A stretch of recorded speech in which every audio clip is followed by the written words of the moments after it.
다 함께 자리에서 일어나셔서 살아계신 하나님 앞에 영과 진리로 예배하며 나아가겠습니다.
너희 권능 있는 자들아, 영광과 능력을 여호와께 돌리고 돌릴지어다.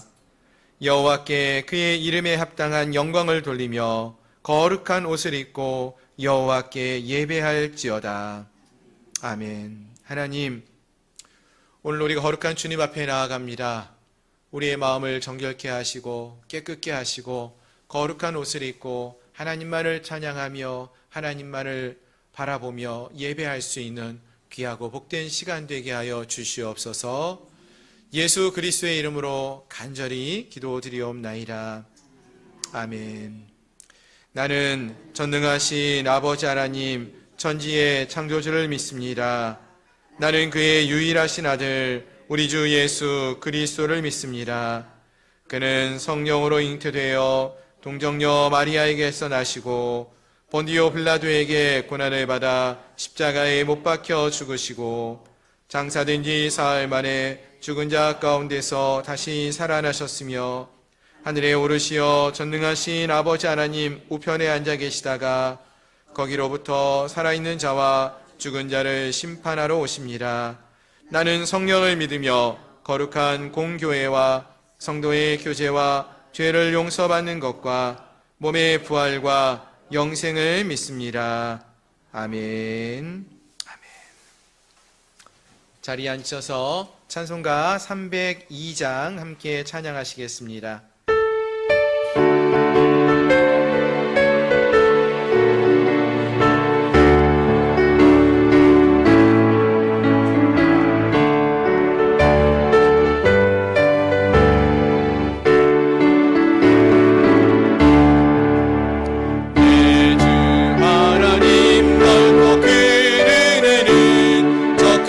바다보다 깊다. 너곧 다주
함께 이 시간 통성으로 같이 기도하기 원하는데요. 벌써 2025년의 마지막 달을 맞이합니다. 12월인데요. 지난 2025년의 삶을 되돌아보면은 어느 한순간도 하나님의 은혜 없이 우리에게 주어진 시간들이 없었던 것을 생각해 볼 수 있습니다. 이 시간 하나님의 크신 은혜와 사랑을 기억하며 감사를 고백하며 나가는 시간 되기 원합니다. 그리고 또 우리가 그 큰 은혜와 사랑을 받았는데 우리도 하나님께 받은 은혜와 사랑을 흘려보낼 수 있는 그러한 은혜와 사랑의 통로가 될 수 있게 해달라고 이 시간 우리 한 마음으로 함께 주님 앞에 부르짖고 통성으로 기도하며 나가겠습니다. 주님 감사합니다. 어느덧 2025년의 12월을 맞이합니다. 너무나 시간이 빠르게 흐릅니다. 하나님 돌이켜보니 올 한 해가 시작하는 그 순간 때부터 지금 이 순간까지 어느 한순간도 하나님이 우리와 함께하지 않았던 순간들이 없었음을 고백합니다. 우리가 힘들어 지쳐있을 때에도 우리가 세상을 바라보며 세상 가운데 거하고 있었지만 그 시간 속에서도 그 순간 속에서도 하나님의 크신 손길이 우리를 붙들어 주셔서 오늘 이 자리까지 주님이 우리를 인도하여 주셨음을 기억해봅니다. 하나님 우리가 기쁘고 즐거웠을 때에도 그 순간순간 속에서 하나님이 우리와 함께 기뻐하셨고 즐거워하셨던 것을 기억해봅니다. 하나님 그렇습니다. 우리의 삶을 주관하시는 분이 우리 하나님이 되십니다. 우리의 삶 속에서 역사하시는 분이 아버지 하나님이 되십니다. 그 하나님만을 바라보며 그 하나님만을 의지하며 살아가는 저희를 모두가 되게 주시옵소서. 하나님 올 한 해 2025년도 하나님이 우리를 붙들어 주시고 함께해 주셔서 감사합니다. 매일의 삶 속에서 역사하신 하나님을 기억하게 하시고 그 하나님께 감사를 고백하며 살아가는 저희를 되게 하여 주시옵소서. 하나님을 우리의 시선에서 놓치지 않기 원합니다. 하나님 자꾸 세상을 바라보며 자꾸 상황과 환경을 바라보며 낙심하거나 절망하지 않게 하여 주시옵소서.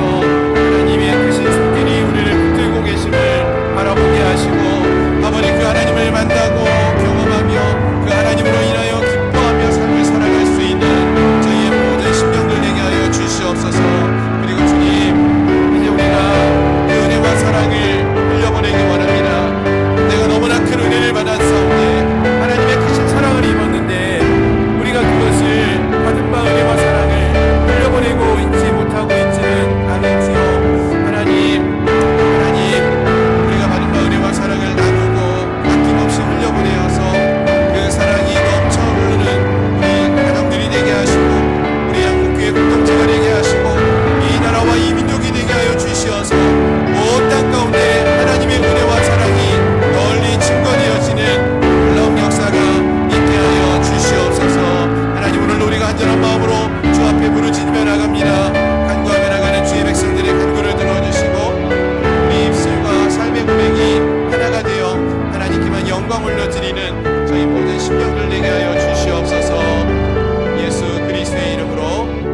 감사하며 간절히 기도드립니다. 하나님, 감사합니다. 어느덧 2025년에 12월을 맞이했습니다. 돌이켜보니 이 한 해를 시작하는 그 순간부터 오늘 이 시간까지 어느 한순간도 하나님 없이 우리가 서 있던 시간이 없었음을 고백합니다. 힘들고 어려울 때에도 아버지 하나님, 우리가 상황과 환경을 바라보면서 낙심하고 낭망할 때에도 하나님의 크신 손길, 거룩하신 손길이 우리를 붙들어 주셨고 우리를 지켜주셨고 우리와 함께하여 주셔서 우리를 주님 곁으로 인도하여 주셨고 오늘 이 자리, 하나님을 예배하는 자리까지 이끌어 주셨음을 기억해 봅니다. 또 우리가 이 세상을 살아가면서 기쁘고 즐겁고 감사했던 순간 속에서도 하나님이 우리와 함께 하셨기에 우리가 이 기쁨을 누릴 수 있었고 하나님으로 인하여 즐거워하고 감사할 수 있었음을 고백합니다. 하나님, 오늘 이 시간이 그 하나님의 크신 은혜와 사랑을 깨닫는 시간이 되게 하시고 하나님이 우리와 함께 동행하셨는지를 기억할 수 있는 은혜의 시간이 되게 하여 주시옵소서. 하나님, 하나님의 크신 은혜와 사랑으로 오늘 우리가 이 자리에 섰습니다. 하나님, 우리 한 사람 한 사람 모두가 그 하나님의 은혜와 사랑을 기억하게 하시고 감사를 고백하는 저희를 되게 하시고 또한 받은 바 은혜와 사랑을 이제는 하나님을 알지 못하는 많은 이들에게도 나누고 흘려보낼 수 있는 은혜가 있게 하여 주시옵소서. 그래서 우리의 가정들이 하나님의 은혜와 사랑이 넘치는 가정들이 되게 하여 주시옵시고 우리 교회가 정말로 그 은혜의 하나님을 찬양하며 경배하며 하나님만을 예배할 수 있는 아버지 공동체가 되게 하여 주시옵시고 이 나라와 이 민족이 하나님의 크신 뜻을 이루어 나가는 하나님의 귀한 믿음의 사람들로 채워질 수 있게 하여 주시옵소서. 하나님, 우리는 심히 연약하고 부족합니다. 우리가 할 수 있는 것은 아무것도 없습니다. 오직 하나님만을 바라보며 하나님의 은혜를 구하며 나가옵나니 우리를 통하여서 하나님의 계획하시는 아름다운 일들이 이루어질 수 있도록 도와주시옵소서. 특별히 사랑하는 양문교회를 위하여 기도합니다. 하나님, 아버지 하나님께서 오래전에 이곳에 하나님의 교회를 세우셨고 지금까지 지키시며 돌보시며 함께 하셨습니다.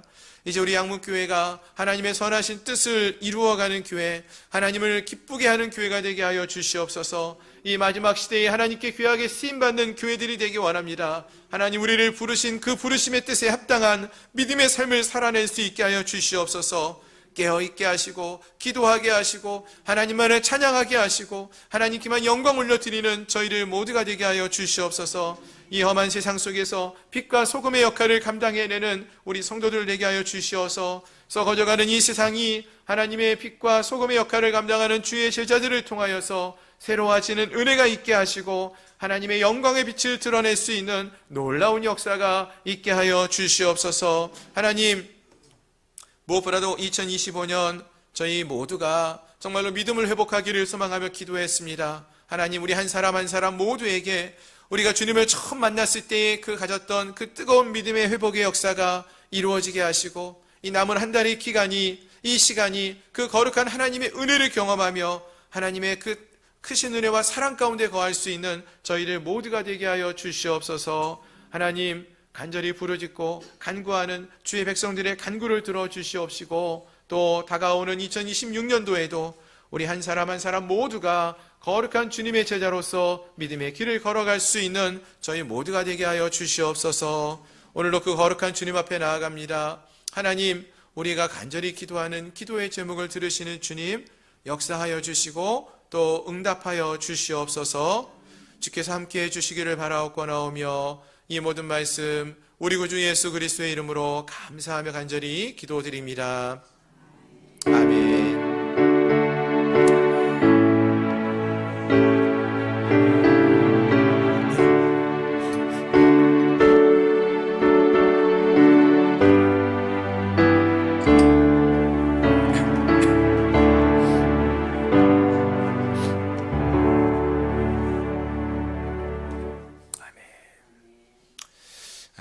할렐루야. 주일 오전 예배 함께 하신 여러분들을 주님의 이름으로 축복하고 환영합니다. 광고 말씀을 드리겠습니다. 주보를 참조해 주시기를 바랍니다. 올해 2025년 저희 양문교회 표어가 믿음으로 돌아가자입니다. 우리 마지막 한 달을 남겨두고 있는데요. 우리의 믿음이 지금 어떠한 자리에 있는지 돌아보고 정말로 하나님이 기뻐하시는 첫 믿음, 또 가장 뜨거운 믿음의 자리로 돌아갈 수 있는 저희 모든 성도님들이 될 수 있기를 소망합니다. 오늘도 예수제자훈련학교가 있습니다. 예배 후에 오후 1시 30분부터 시작합니다. 권리 포기에 관한 메시지를 우리 이은숙 사모님께서 전해주시는데요. 귀한 은혜의 시간이 될 수 있도록 기도해 주시고 함께 하시는 모든 성도님들 되시기를 바랍니다. 2026년 교회 칼렌더가 나왔습니다. 벽걸이용하고 탁상용 두 종류가 있습니다. 예배 끝나시고 돌아가실 때 1층 로뎀나무 아래에서 받아가시면 되겠습니다. 오늘은 가정당 하나씩 받아가시면 되겠고요. 다음 주에 또 필요하신 분들이 계시면은 조금 더 받아가실 수 있겠습니다.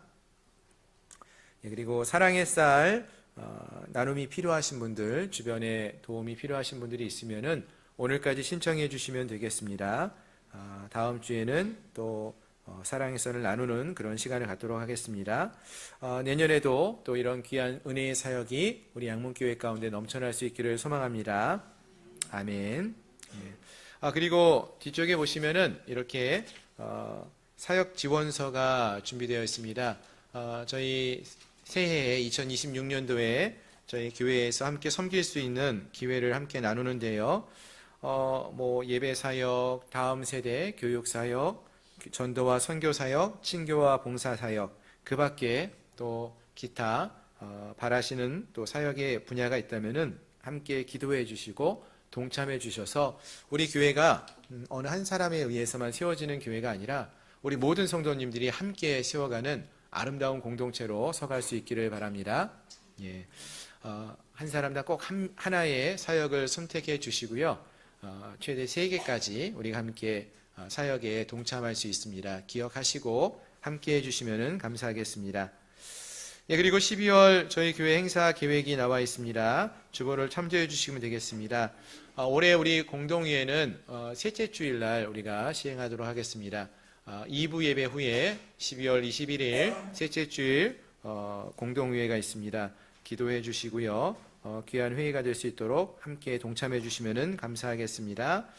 12월 온 가족이 함께하는 예배는 역시 21일 셋째 주 오후 2시 예배로 드리겠습니다. 그리고 12월 25일은 성탄 감사 예배, 28일 마지막 주는 송년 예배, 그리고 31일 오후 11시 송구영신 예배가 있습니다. 행사도 많이 있고 또 여러 가지 우리가 계획들이 많이 있지만 바쁜 일정 속에서도 하나님만을 기억하고 하나님을 예배하는 예배자로 설 수 있기를 소망합니다. 아멘. 다른 광고는 주보를 참조해 주시기를 바라고요. 우리 12월 한 달 동안에 또 함께 읽고 말씀 암송하기 원하는 구절 시편 37편 5절로 6절 말씀입니다. 우리 화면을 보시면서 함께 읽도록 하겠습니다. 내 길을 여호와께 맡기라. 그를 의지하면 그가 이루시고 내 의를 빛같이 나타내시며 내 공의를 정오의 빛같이 하시리로다. 시편 37편 5절로 6절 말씀. 아멘. 우리의 길을 누구에게 맡기라고요? 여호와께 맡기십시오. 내 뜻과 내 의의를 갖고 이루는 것이 아니라 하나님을 의지하면서 하나님께 맡기며 우리가 이 한 해를 잘 마무리할 수 있는 그런 은혜가 있기를 소망합니다. 아멘. 계속해서 오늘 우리에게 주신 하나님 말씀도 함께 보시겠습니다. 하나님 말씀은 구약성경 느헤미야서 13장의 말씀입니다.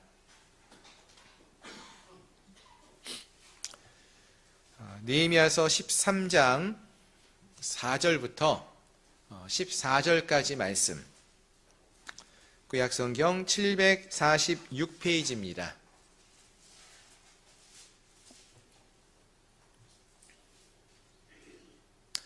다 찾으셨으면 한 절씩 교독하시겠습니다.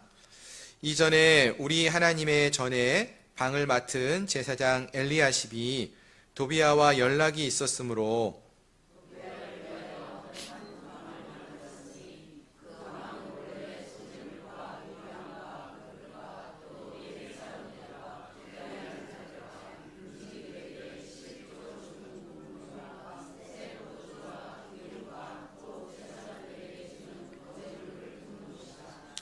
그때에는 내가 예루살렘에 있지 아니하였느니라.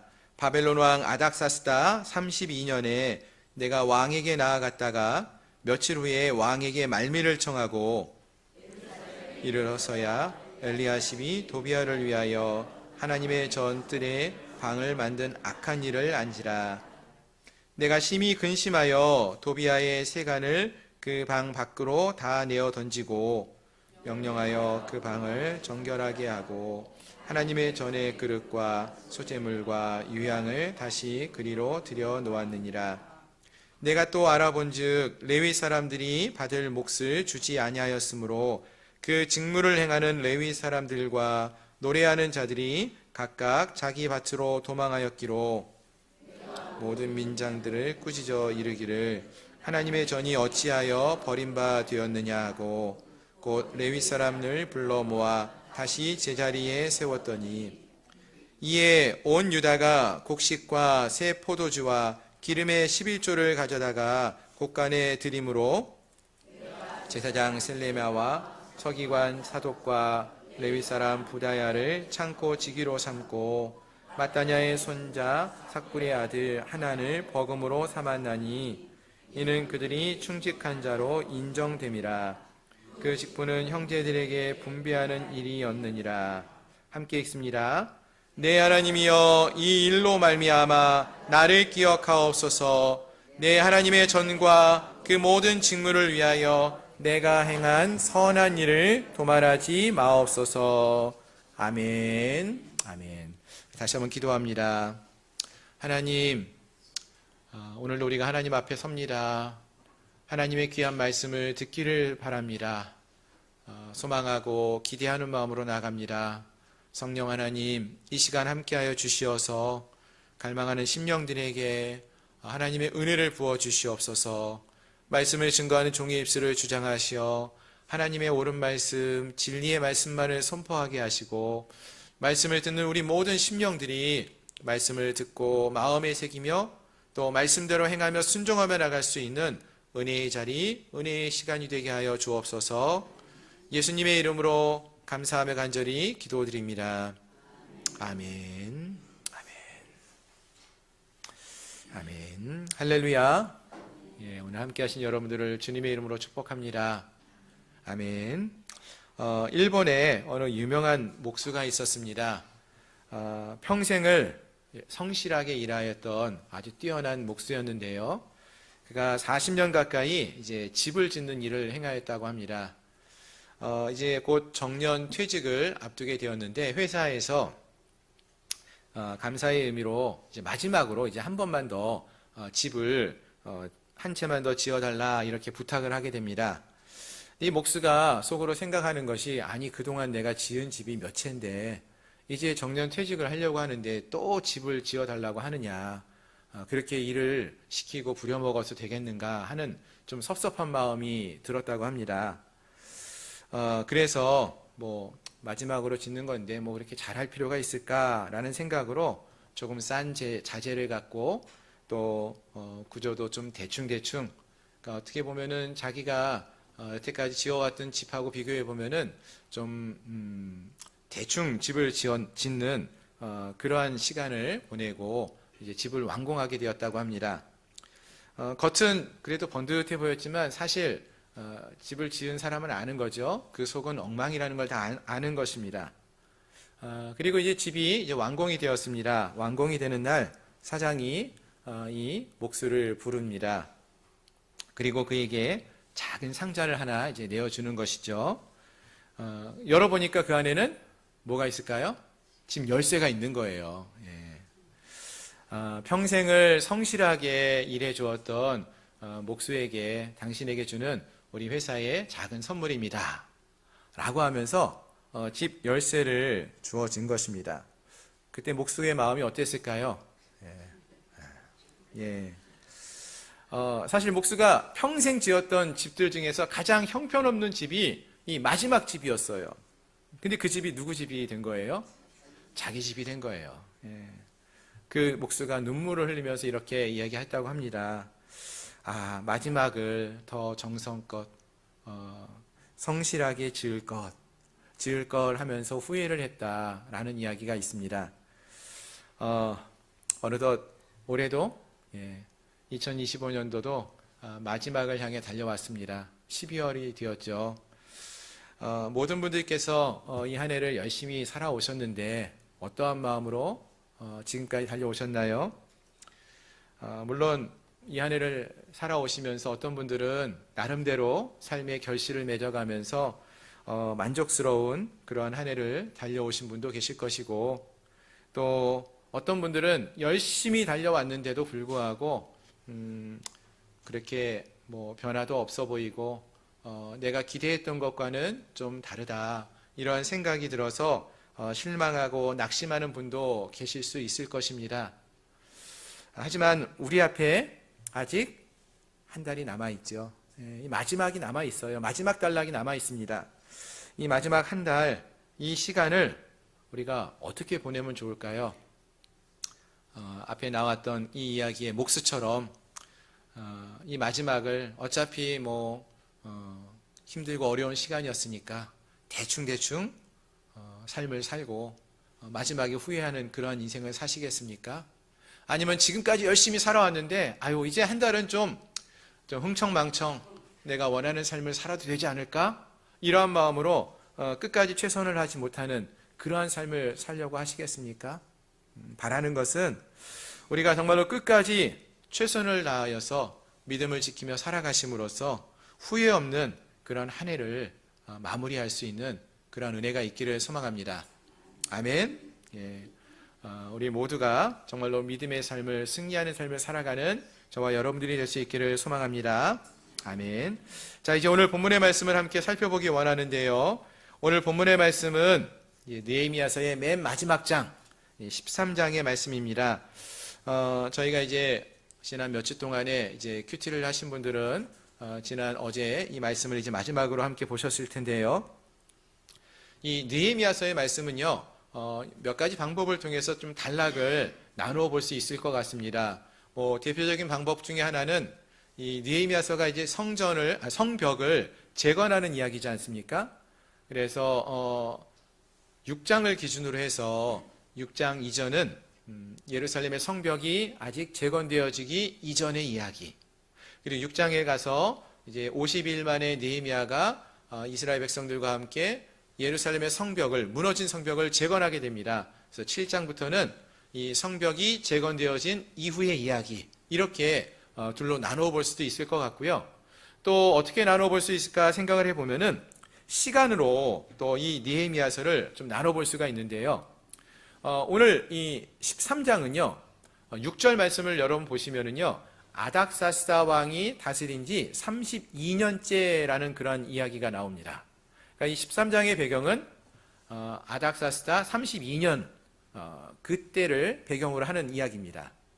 그런데 그 앞에 나오는 이야기들, 느헤미야서 1장을 보시면은요, 아닥사스다 왕 몇 년째라고 말하냐면 20년째라고 말을 해요.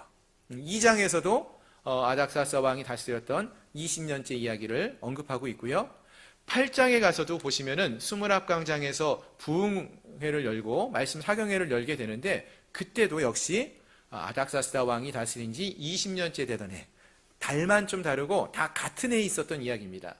그래서 1장부터 느헤미야서 1장부터 12장까지가 아닥사스다 왕이 다스린 20년째 해에 있었던 이야기라면은 이제 12장이 끝나고 이제 13장에 나오는 이야기들은 13장 이제 4절부터 저희가 보면 좀 더 정확할 텐데, 그때 이야기들은 아닥사스다 왕 32년째의 이야기다, 이렇게 볼 수 있을 것 같습니다. 그래서 둘을 연도로 이렇게 나눠 볼 수 있을 것 같고요.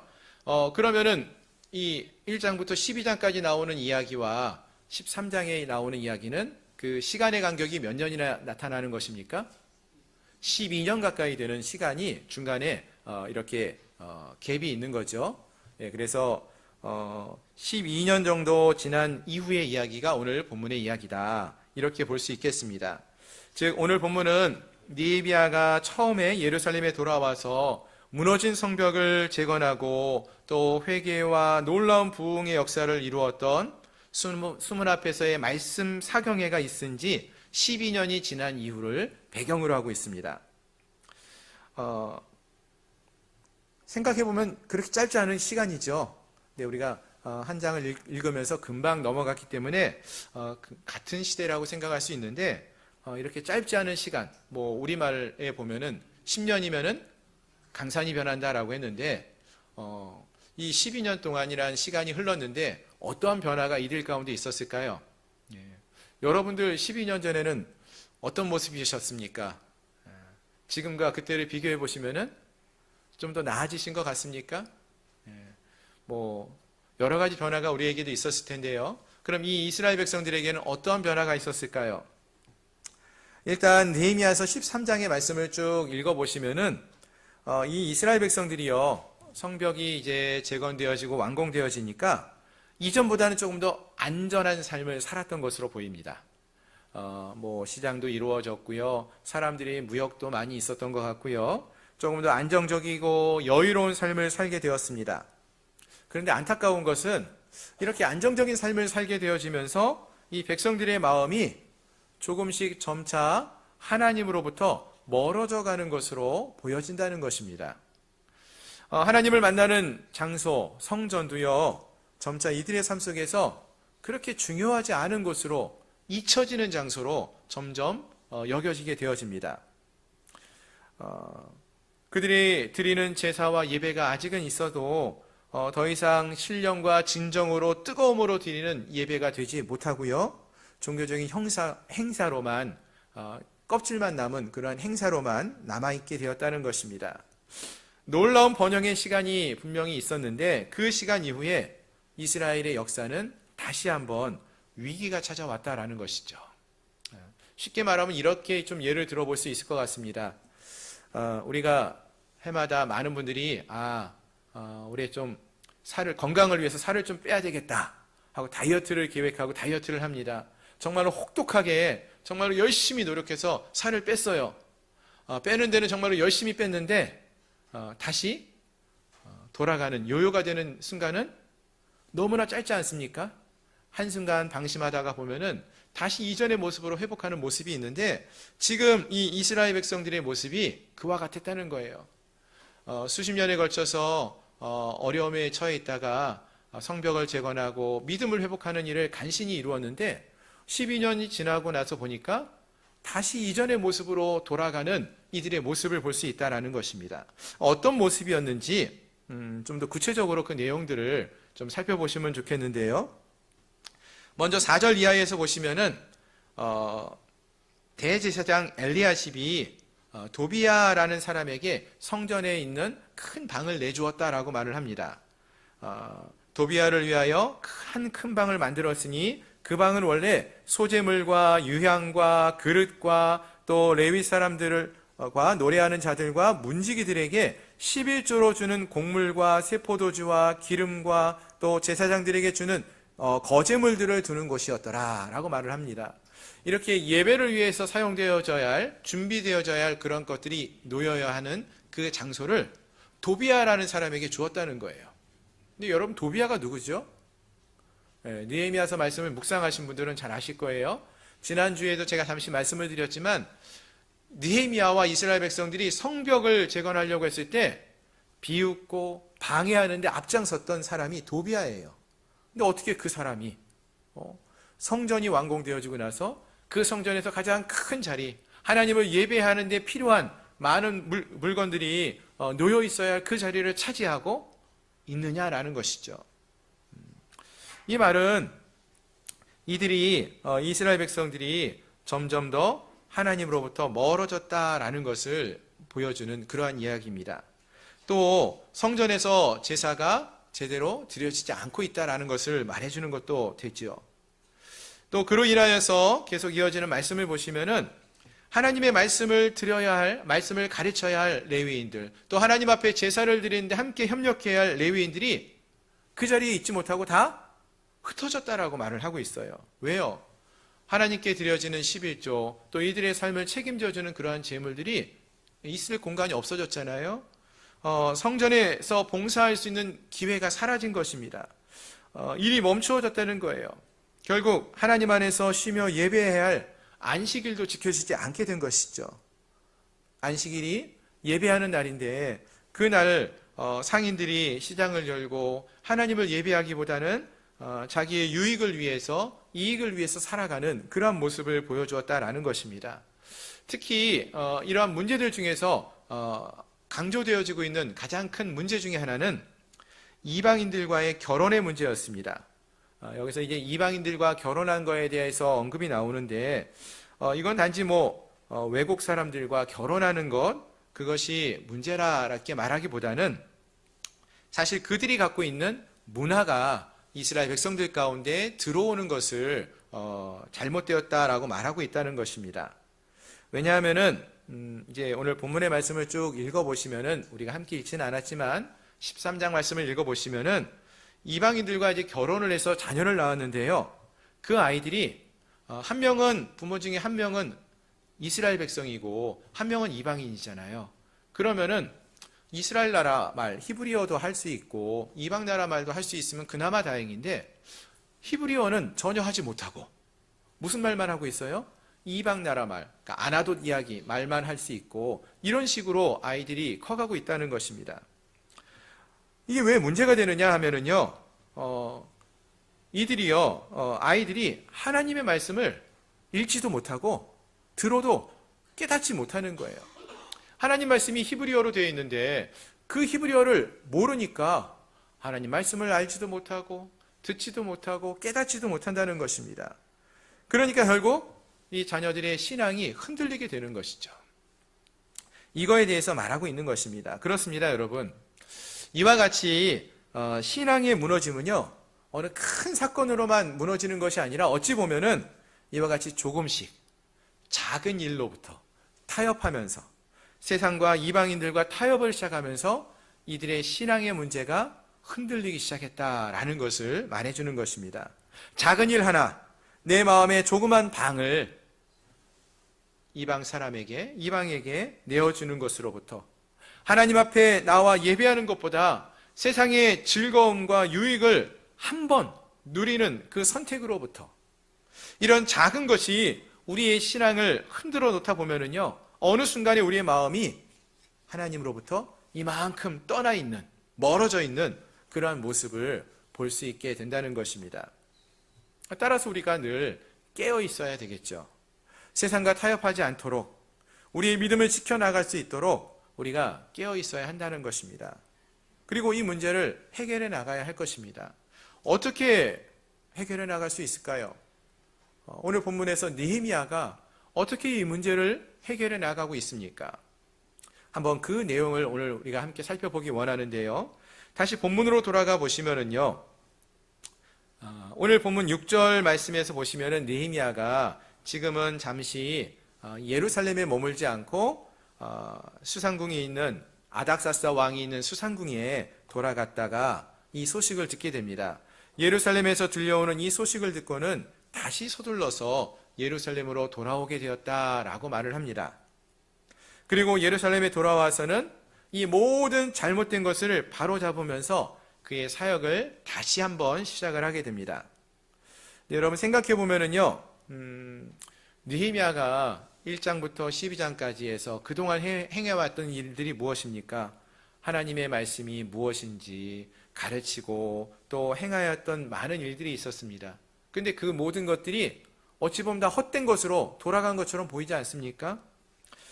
야, 내가 한 게 다 헛된 일이구나, 무슨 소용이 있냐라는 생각이 들면은 그 일을 하는 것이 쉽지 않을 거예요. 낙심되는 마음이 들면서 이게 뭐 소용이 있겠나라는 마음으로 더 이상 하나님의 일을 하는 것을 멈추고 싶을 수도 있습니다. 하지만 느헤미야는 낙심하지 않고 끝까지 다시 한번 이들을 믿음으로 세워가는 일을 행하게 됩니다. 그의 인생의 정말로 마지막 순간까지도 하나님 앞에서 최선을 다해서 헌신하고 순종하는 그러한 모습을 보여주고 있다는 것입니다. 자, 그럼 구체적으로 어떤 일들을 행하였는가 보니까요, 9절 말씀을 먼저 보시면은 다시 예루살렘으로 돌아온 느헤미야가 제일 먼저 행하는 것은요, 바로 성전의 방을 깨끗이 비우고 정결케 하는 일이었습니다. 앞에서 말씀드린 것처럼 성전 안에 큰 방을 도비아라는 대적에게 내어줬다고 했는데, 그 사실을 알고는 성전에서 도비아를 내어 쫓는 것이죠. 그 도비아의 세간을 그 방 밖으로 다 내어 던지면서 성전을 정결케 하였습니다. 하나님을 예배할 수 있는 준비를 한 것이죠. 하나님 앞에 제사하며 예배하며 나갈 수 있도록, 거룩한 예배를 드릴 수 있도록 성전을 정결케 하는 그 일을 가장 먼저 행했음을 알 수 있는 것입니다. 마찬가지입니다, 여러분. 오늘 우리도 하나님 앞에 나아갈 때요, 다시금 우리가 하나님 앞에 나아갈 때에 제일 먼저 필요한 것은 우리의 마음을 정결케 하는 것입니다. 이 해가 가기 전에 우리의 신앙이 새로워지기를 소망한다면은 우리의 마음 가운데 쌓아두었고 있었던, 해결하지 못한, 오랫동안 묵혀두었던 그러한 죄의 문제들, 마음의 상처를 주님 앞에 가지고 나아가 회개함으로써 정결케 하고 깨끗게 하고 그 문제를 해결할 수 있는 그러한 은혜가 있기를 소망합니다. 주님 앞에 아무도 알지 못하는 우리의 죄를 고백하고 회개하는 시간 되기를 바라고요. 또 다른 사람과의 관계를 회복할 수 있는 그러한 은혜가 있기를 소망합니다. 이와 같이 깨끗하고 씻김을 받아서 우리의 마음을 정결케 하심으로써 다시 한번 우리의 믿음의 자리로 도약할 수 있는 그러한 결단의 시간이 우리에게 있기를 소망합니다. 아멘. 그렇습니다.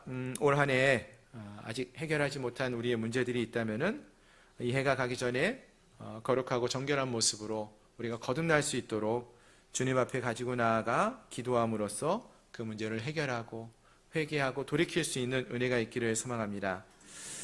또한 두 번째로 느헤미야가 행하는 그 모습은 하나님을 위한 헌신을 다시 한번 회복하는 일이었습니다. 11절 이하에서 보시면은 느헤미야가 이제 먼저 10절에서 보시면은 레위 사람들의 몫을 주지 않아서 그 직무를 행하지 않고 레위 사람들이 또 노래하는 자들이 각기 밭으로 도망했다라고 말하죠. 그러니까 지금 하나님을 예배해야 하는 사람들이 그 자리를 지키지 않고 있다라는 거예요. 그래서 그들을 다시 불러 모으는 일을 행합니다. 성전이 그 기능을 제대로 감당할 수 있도록 하나님의 사람들을 불러 세웠어요. 그리고 11절 이하에서는 민장들을 꾸짖어서 유다 백성들이 다시 하나님 앞에 곡식과 새포도주와 기름의 11조를 가져다가 곳간에 드리게 함으로써 모든 사람들이 하나님 앞에 다시 한번 설 수 있도록 행합니다. 즉 이들이 하나님이 맡기신 그 자리, 레위인들이 있어야 할 자리, 또 노래하는 자들이 있어야 할 자리, 그 자리에 돌아올 수 있도록 하고요. 성전 안에 그 곳간이 하나님의 그릇이 있어야 할 그 자리에 그것들이 있을 수 있도록 그 자리를 회복했다는 것입니다. 하나님이 맡기신 그 자리에, 예배의 자리에, 기도의 자리에, 섬김의 자리에 이들이 다시금 돌아오게 했다라는 것입니다. 그렇다면 사랑하는 성도 여러분, 지금 우리는 어떤 것 같습니까? 지금 우리가 서 있는 자리가 어떠한 자리에 있습니까? 지금 우리가 있는 자리가 하나님이 우리에게 명하신 그 자리가 맞습니까? 하나님이 맡기신 사명의 자리에 서 있습니까? 하나님이 부르신 그 직분자의 자리에 우리가 제대로 서 있습니까? 아니면 그 자리에 있는 것보다 다른 세상의 즐거움을 쫓아서 세상 속에 거하고 있지는 않습니까? 아니면 하나님이 우리에게는 기도의 자리에 있으라고 말씀하시고 예배자의 자리에 있으라고 말씀하시고 하나님이 우리에게 주신 직분자의 자리에서 섬기라고 하셨는데 그것이 너무나 지키는 것이 힘들고 어려워서 그 자리를 떠나고 도망쳐 있지는 않습니까? 바라는 것은 지금 우리가 있어야 할 자리가 어디인지를 깨닫고 돌아보면서 우리가 있어야 할 자리, 하나님이 보내신 자리, 하나님과 함께하는 그 자리에 우리가 설 수 있는 그런 우리 모두가 될 수 있기를 소망합니다. 그 자리가요, 우리가 맡은 자리가 작은 자리일 수도 있어요. 그래도 그 작은 자리를 할지라도 하나님이 우리를 보내셨다면은 그 자리에서 우리가 믿음을 지키며 그 자리에서 우리에게 주어진 사명을 지키며 믿음으로 나아갈 수 있는, 충성하며 나아갈 수 있는 저와 여러분들이 될 수 있기를 소망합니다. 이 한 해가 다가가는 이 마지막 달에 하나님이 우리에게 말씀하실 때에 그 말씀을 듣고 귀 기울여 듣고 주님 앞에 순종함으로 나아갈 수 있는 저희 모두가 될 수 있기를 소망합니다. 자, 세 번째로 느헤미야가 예루살렘에 돌아와서 행하였던 다시금 회복한 그 일은 안식일을 회복하는 일이었습니다. 여러분, 안식일이 어떤 날인지 아시죠? 안식일은요, 출애굽기 31장 말씀을 보시면은 하나님이 이렇게 말씀하십니다. 나 여호와가 엿새 동안 천지를 창조하고 제 7일에 쉬어 평안하였음이니라. 이렇게 말씀하셔요. 안식일은 그래서 하나님이 천지를 창조하신 창조주라는 것을 고백하는 날임을 말해주는 것입니다. 그리고 하나님께서 우리를 구원하신 구원자이심을 고백하는 날이 되어야 한다는 것입니다. 안식일이라고 해서 사실은 주일하고 구별이 되어지죠. 주일은 지금 주일이지만 사실 안식일은요, 금요일 해가 질 때부터 토요일 해가 지는 순간까지를 안식일이라 합니다. 그러면 그 안식일을 그 날짜에 지키는 것, 그것이 참 중요할까요? 물론 중요할 수 있어요. 하지만 그 메시지가 더 중요하겠죠. 형식적인 날짜를 지키는 것보다도 이 안식일의 진짜 개념이 무엇인지를 알고 정말로 하나님이 우리의 삶을 주인 되심을 인정하며, 그리고 하나님이 온 땅의 주인이라는 것을 인정하며 나가는 그러한 모습이 우리에게 있어야 한다는 것입니다. 안식일을 지키는데 그날에 내가 원하는 일을 행하고 자기 유익을 위해서 행하는 자가 아니라 하나님이 우리의 삶의 주인이라는 것을 인정하는 모습이 필요하다는 것입니다. 즉, 우리가 주일에 나와 예배하는 것, 이 시간을 지키는 건 너무나 중요해요. 왜요? 하나님이 우리의 삶의 주인 되심을 인정하며 하나님이 온 땅의 창조주고 주인이심을 인정하며 예배하는 것, 그 모습 아닙니까? 그래서 이 예배의 자리를 지키는 것이 중요합니다. 하지만 동일하게 중요한 것은 그 나머지 날, 모든 일주일의 모든 날에도 하나님이 주인이심을 인정하고 고백하며 지키며 살아가는 것, 하나님의 뜻대로 살아가는 그 모습이 우리에게 필요하다는 것입니다. 느헤미야는 바로 이러한 잘못을 보고 이스라엘 백성들이 안식일을 거룩하게 지키도록 만들었던 것입니다. 하나님을 주로 인정하면서 살아계신 하나님의 뜻대로 행하라고 명하고 있다라는 것입니다. 함께한 우리 모두도 온 땅의 주인 되시는 하나님을 바라보고 그 주님의 뜻대로 행하며 순종하는 삶을 살아갈 수 있는 저와 여러분들이 될 수 있기를 소망합니다. 아멘. 자, 그리고 느헤미야가 한 가지 일을 더 하고 있는데요. 바로 이방인들과의 결혼을 책망하고 있습니다. 23절 이하의 그 내용이 나오고 있었는데요. 앞에서도 말씀을 드렸지만 이거는 단지 결혼의 문제만을 말하고 있는 것은 아니고요. 그 자녀들에 관한 문제를 좀 더 많이 이야기하고 있었습니다. 아이들이 이스라엘 말 히브리어로 말하는 것을 잊어버렸어요. 신앙을 잃어버렸다는 그것이 문제였다는 것입니다. 아스돗과 같은 이방 나라의 언어는 하는데 히브리어를 이야기하지 못하고 있다는 거예요. 여러분, 근데 비교되어지는 말씀이요, 느헤미야 8장의 말씀에 보시면 이런 말씀이 있어요. 12년 전에는요, 이스라엘 백성들이 수문학 광장에 모여서 학사 에스라가 아침부터 정오에 이를 때까지 하나님 말씀을 선포합니다. 그러면은 무릇 그 말을 알아들을 수 있는 모든 자들이 남녀노소 다 그 자리에 서서 하나님 말씀을 들었어요. 말을 알아들을 수 있는 사람들. 여러분, 누구를 어느 나이부터 이야기를 하면은 말을 알아들었죠? 초등학생 아이들 이야기하면 말을 알아듣나요? 알아듣죠. 그럼 유치원 다니는 아이들은 어떻습니까? 요즘 아이들 얼마나 영특한지요? 너무 말을 잘해요. 엄마 아빠가 대답을 못할 정도로 말을 잘해요. 다 알아들어요. 그러한 모든 자들이 알아들을 수 있는 아이들이고 그들도 하나님의 말씀을 들었어요. 언제요? 12년 전에 느헤미야서 8장에 수문학 광장에서 말씀 사경회가 열렸을 때 모든 아이들이 함께, 모든 남녀노소가 함께 모여서 하나님 말씀을 들었습니다. 그런데 지금은 12년이 지나서 얼마 지나지 않았는데 자녀들이요, 말씀을 못 알아들어요. 왜요? 히브리어를 몰라서. 다음 세대가 하나님 말씀에 귀를 기울이지 않고 사라져가고 있다는 것입니다. 이방의 언어만을 알아듣는다는 것은 세상의 다른 문화에는 열려지고 하나님 말씀에는 귀를 닫는다라는 이야기입니다. 어찌 보면 요즘 우리 시대에도 그러한 모습이 있지 않습니까? 물론 요즘 우리 시대에는 한국어도 잘하고 영어도 잘해요, 아이들이.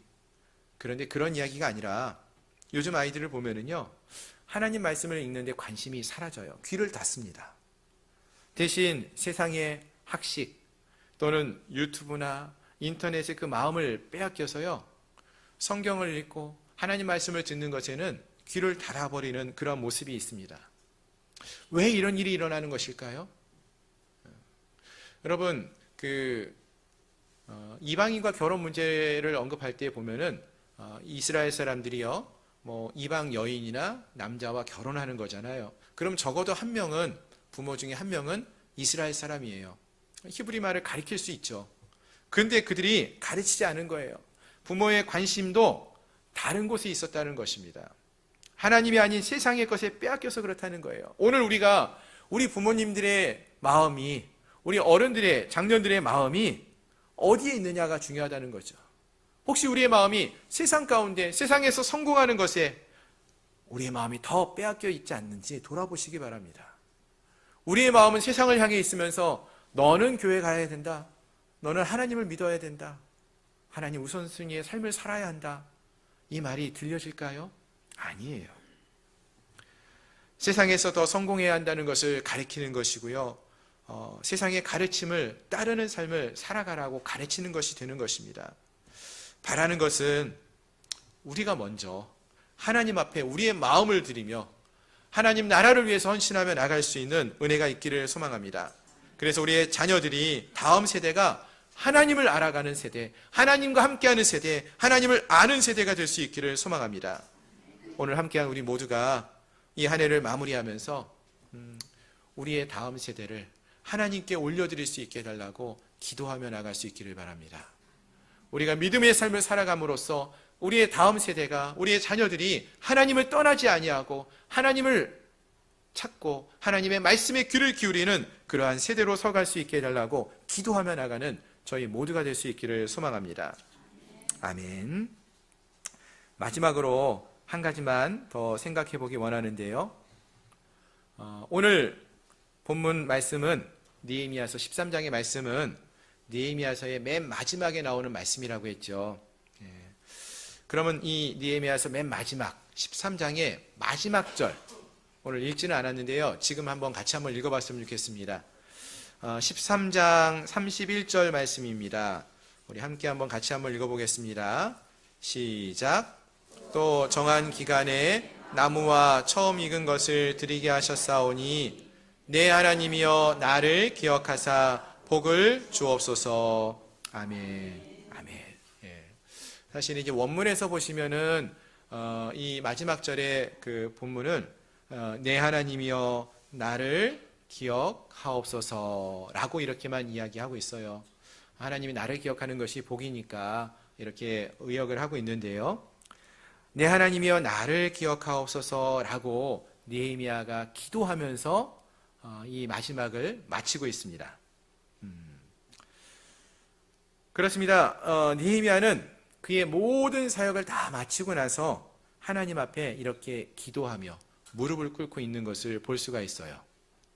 그러면은 근데 사실 느헤미야는요, 여기서만 기도하는 사람은 아니었죠. 느헤미야서 맨 앞에 1장에서 보시면은 처음 예루살렘 성이 폐허가 되어 있다는 소식을 들었을 때 느헤미야가 보였던 반응이 무엇이었습니까? 하나님 앞에 눈물로 금식하며 울부짖으며 기도하는 느헤미야의 기도가 나오지 않았습니까? 2장에서도요, 아닥사스 왕이 이 느헤미야에게 내가 너에게 무엇을 해줄까라고 물었을 때도 잠시 멈춰서 하늘을 바라보면서 묵도했다라고 말을 하고 있어요. 그러니까 느헤미야는 늘 하나님 앞에 무릎을 꿇고 기도하는 자였어요. 성벽을 재건할 때도 여러 가지 방해가 있을 때도 기도를 쉬지 않고 기도하는 사람이었다는 것입니다. 그렇습니다. 느헤미야는 늘 기도하면서 하나님 앞에 서는 자였습니다. 그리고 이제 모든 사역을 마치고 나서도 다시 한번 하나님께 엎드려 기도하는 모습을 보였습니다. 느헤미야는 이와 같이 언제나 하나님 앞에 기도하는 기도의 사람이었음을 알 수 있습니다. 그렇습니다. 우리 사랑하는 성도 여러분, 하나님의 뜻대로 우리 공동체가 또 회복될 수 있는 것, 그 방법은 무엇일까요? 기도를 통해서라는 것입니다. 우리가 이 마지막 한 해를 마무리하면서 어떻게 믿음의 삶을 살아갈 수 있을까요? 기도를 통해서라는 거예요. 한 해를 시작할 때도 하나님 앞에 우리의 삶을 내어드리며 하나님의 돌보심과 인도하심을 간구하면서 기도했던 것처럼, 또 이 한 해를 살아가면서 순간순간 어려울 때마다 하나님을 찾고 구하며 기도했던 것처럼 이 한 해를 마무리하면서도 하나님, 이 한 해를 잘 마무리할 수 있도록 은혜를 더해달라고 하나님 앞에 기도하며 나갈 수 있는 그런 모습이 우리에게도 있기를 소망합니다. 자, 그러면은 이 느헤미야가 마지막으로 드리는 이 기도의 모습, 그 내용은 어떠한 내용으로 기도했을까요? 모든 개혁을 마친 이후에, 모든 사역을 마친 이후에 느헤미야의 고백은 나를 기억하여 주십시오. 하나님, 나를 기억해 주십시오. 라고 기도했습니다. 14절에서도요, 느헤미야는 내 하나님이여 이 일로 말미암아 나를 기억하소서라고 고백을 하고요. 13장 22절에서도 내가 또 레위 사람들에게 몸을 정결하게 하고 와서 성물을 지켜 안식일을 거룩하게 하였느니라. 내 하나님이여 나를 위하여 이 일도 기억하시옵고 주의 크신 은혜대로 나를 아끼시옵소서라고 기도합니다. 즉 느헤미야는 하나님께 내 하나님 나를 기억해 주십시오 라고 바라면서 기도했다라는 것입니다. 무슨 말입니까, 여러분? 우리 신앙인들이 진짜 바라보고 의지할 것, 그것은 사람이 아니라 하나님이라는 거예요. 사람이 나를 어떻게 바라보는가, 나를 어떻게 평가하느냐, 이것보다 하나님이 나를 어떻게 바라보고 있느냐, 하나님이 나를 어떻게 평가하고 있느냐, 하나님이 나를 어떻게 기억하고 있느냐, 이것이 중요하다는 것입니다. 아멘.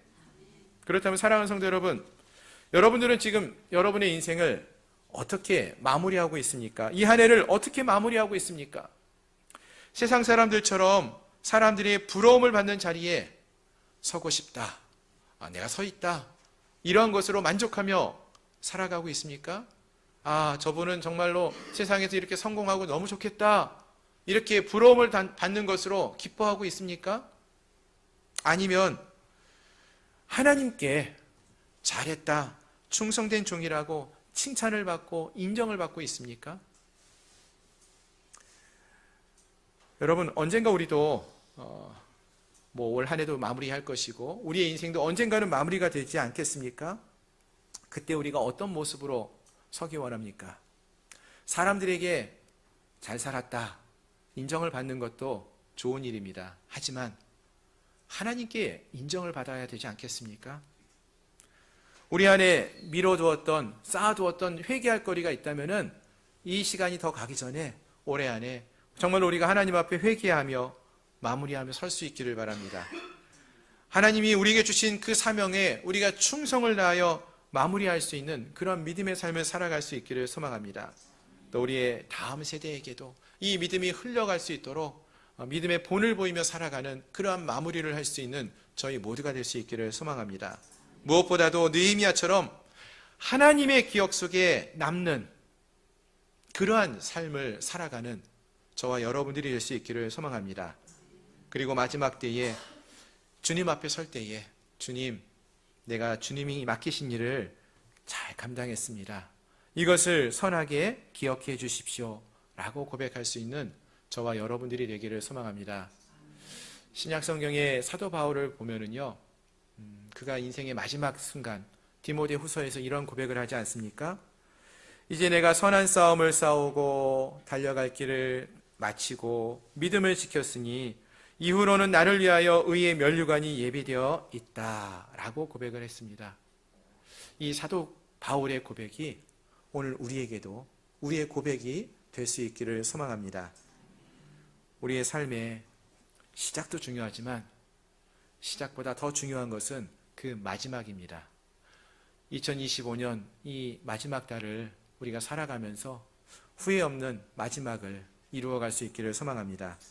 하나님 앞에 하나님께서 맡기신 그 사명을 잘 감당하며 하나님이 기뻐하시는 그러한 자리를 지키며 하나님이 기뻐하시는 믿음의 삶을 살아가는 하나님 앞에 기억되어지는 믿음의 주인공들이 될 수 있기를 주님의 이름으로 축원합니다. 기도하겠습니다. 우리 시간 함께 한 마음으로 기도하며 나가기 원합니다. 하나님, 혹시라도 우리의 마음속에 아직까지 정리되어지지 않고 있는 모습들이 회개해야 할 것들이 있다면은 우리가 이 해가 다 가기 전에 하나님 앞에 깨끗하게 회개하고 정결케 된 모습으로 서게 해달라고 기도하기 원합니다. 우리가 있어야 할 자리에 있지 못하고 있는 분들이 계시다면은 잃어버린 우리의 자리, 하나님이 우리를 보내신 그 자리에 우리가 다시 서게 하시고 충성된 모습으로 하나님 앞에 설 수 있는 우리가 될 수 있게 해달라고 기도하기 원합니다. 우리의 자녀들이 믿음의 세대로 서갈 수 있는, 하나님을 아는 세대로 서갈 수 있게 해달라고 또 기도하기 원하고요. 우리의 인생의 마지막이 정말로 하나님 앞에 기억되는 그러한 인생이 될 수 있게 해달라고 우리 함께 통성으로 기도하며 나가겠습니다. 하나님, 우리의 인생이 하나님 앞에 기억되어지는 그러한 인생이 되기를 소망합니다. 하나님, 우리 안에 하나님 앞에 나아가기를 원하는데 여전히 해결되어지지 않는 죄악의 문제들이 있다면은 이 해가 가기 전에 하나님 앞에서 회개하고 돌이키는 자들이 되게 하시고, 또 하나님 우리에게 서 있으라고 말씀하셨던 그 자리, 예배의 회복의 자리, 하나님 기도의 자리, 하나님을 섬기는 자리, 아버지 우리가 그 자리에 돌이켜서 그 자리에 서서 하나님을 섬기며 하나님 앞에 무릎 꿇고 기도하며 하나님만을 전심으로 예배하는 진정한 예배의 자로, 또 하나님이 주신 사명을 감당하는 직분자로 우리가 설 수 있게 하여 주시옵소서. 하나님, 우리의 인생이 세상 사람들이 부러워하는 인생이 아닌 하나님께 인정받고 하나님께 기억되어지는 인생이 되길 원합니다. 착하고 순종하고 아버지 충성된 일을 행하였다라고 하나님께 인정받을 수 있는 그러한 주의 종들이 될 수 있게 하여 주시옵소서. 그리하여 우리가 이 한 해를 마치며 또 우리의 삶을 마치며 하나님 앞에 칭찬을 받고 하나님께 인정받고 하나님 앞에 기억되어지는 귀한 복된 인생들이 될 수 있도록 주여 저희를 붙들어 주시옵소서. 주님, 나를 기억하여 주시옵시고 우리와 함께하여 주시옵소서. 예수 그리스도의 이름으로 감사하며 간절히 기도드립니다. 하나님, 감사합니다. 2025년 이 한 해를 우리 주님이 지켜주시고 보호하여 주셔서 우리가 주님과 함께 동행하는 삶을 살게 해 주셨으니 감사합니다. 하나님, 이제 우리에게 이 마지막 한 달이 남아있는데 정말로 이 한 달도 정말로 우리가 후회 없는 믿음의 삶을 살아낼 수 있기를 소망합니다. 우리 안에 회개해야 할 부분들이 남아있다면 더 늦기 전에 하나님 앞에 우리의 마음을 쏟아내며 회개하고 돌이키게 하시고 정결한 마음으로 정결한 모습으로 하나님 앞에 나아갈 수 있게 하여 주시고, 또 하나님이 우리에게 보내신 자리, 그 믿음의 자리에, 그 기도의 자리에, 그 예배의 자리에, 그 충성되고 성실히 봉사할 수 있는 섬김의 자리에 우리가 서서 하나님을 섬기며 하나님을 기쁘시게 하는 믿음의 자리를 회복할 수 있도록 도와주시옵소서. 그리하여서 우리가 세상 속에서 많은 사람들이 부러움을 받는 그러한 인생으로만 멈추는 것이 아니라 하나님 앞에 기억되어지는, 하나님이 인정하시는, 하나님께 칭찬받는 그런 믿음의 사람들이 될 수 있도록 주님 축복하여 주옵소서. 예수 그리스도의 이름으로 감사하며 간절히 기도드리옵나이다. 아멘. 아멘. 우리 함께 찬양하시면서 준비하신 예물을 하나님께 봉헌하시겠습니다.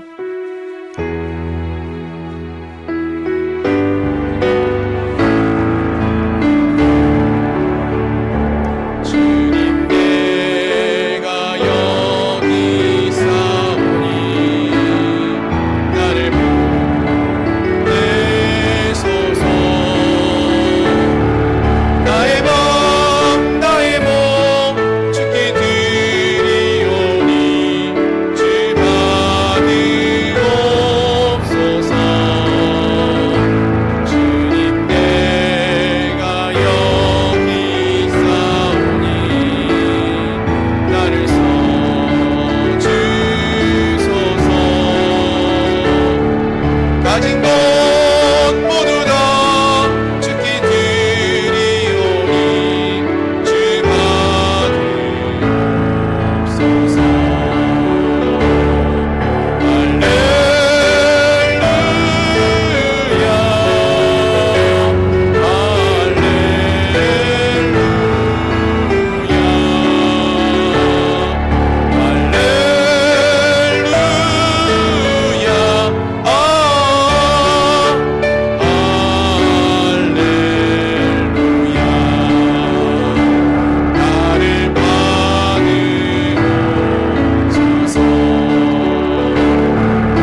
함께 기도하겠습니다.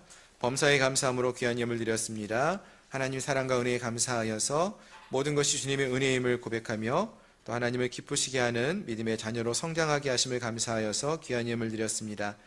하나님 크신 사랑과 은혜에 항상 감사하며 우리의 삶을 주관하시는 하나님께 감사하여서 또 생일을 맞아서 귀한 예물 감사로 드렸습니다.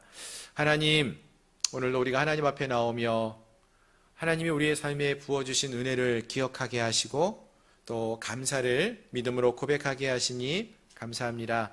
주신 분도 하나님이시고 또 우리에게 은혜를 베푸신 분도 하나님이심을 기억합니다.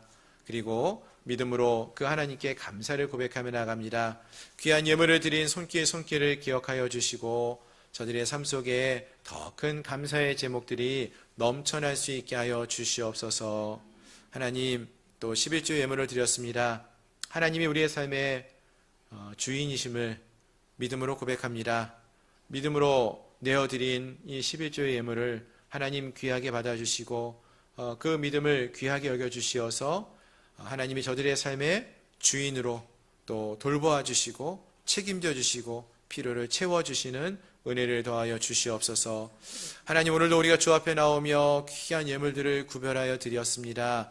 예물을 드린 그 손길을 기억하여 주시고 하나님이 하늘의 문을 여시고 귀한 은혜와 사랑으로 갚아 주시옵소서. 지금은 우리 구주 예수 그리스도의 은혜와 하나님 아버지의 크신 사랑하심과 성령 하나님의 내재 충만 위로 역사 교통하심이 거룩한 주의 백성으로 하나님을 기쁘시게 하는 믿음의 삶을 살기를 소망하는 사랑하는 우리 양문교회 모든 성도들 머리 위에, 가정 위에, 직장 위에, 사업처 위에, 나라와 민족 위에 이제로부터 영원토록 함께 있을지어다. 아멘.